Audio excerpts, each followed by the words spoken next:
Hello family people, తినడానికి తీయగా కడుపులో హెల్తీగా ఉండే ఈజీ స్నాక్ అయితే చూపిస్తాను. షుగర్ ఉన్నా లేకపోయినా అలాంటి వాళ్ళనే తినేయచ్చండి. ఇదైతే క్యారమెల్ పాప్కార్న్. ముందుగా మన ఛానల్ ఎవరైనా సబ్స్క్రైబ్ చేసుకోకపోతే ఇప్పుడే సబ్స్క్రైబ్ చేసుకోండి. దీన్ని వారం రోజుల పాటు స్టోర్ చేసుకొని పెట్టుకోవచ్చండి. ఇక్కడైతే డిమార్ట్లో తీసుకున్న మొక్కజొన్న గింజలు అండ్ బెల్లం, 4 టేబుల్ స్పూన్ బటర్ అయితే తీసుకున్నాను. బటర్ లేకపోతే నూనె అయినా వేసుకోవచ్చు.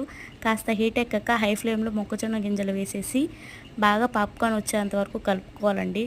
కాస్త పాప్కార్న్ రెడీ అవుతుంది అన్న టైంలో మూత పెట్టి ఒక ఫ్యూ మినిట్స్ ఉంచి చిట్పట్ అని సౌండ్ ఆగిపోయాక మూత తీసి చూస్తే పాప్కార్న్ రెడీ అయిపోతుంది. ఆ పాప్కార్న్ ప్లేట్లో పక్కన తీసి పెట్టుకునేసి అదే ప్యాన్కి కొంచెం క్లీన్ చేసుకొని అందులో బెల్లం కాసిన నీళ్లు పోసి తీగపాకం వచ్చేంత వరకు ఉంచుకొని తర్వాత స్టవ్ ఆఫ్ చేసి పాప్కార్న్ అయితే వేసి బాగా కలిపి ఒక ప్లేట్లో చల్లారి పెట్టుకొని సర్వ్ చేసుకోవడమే అండి.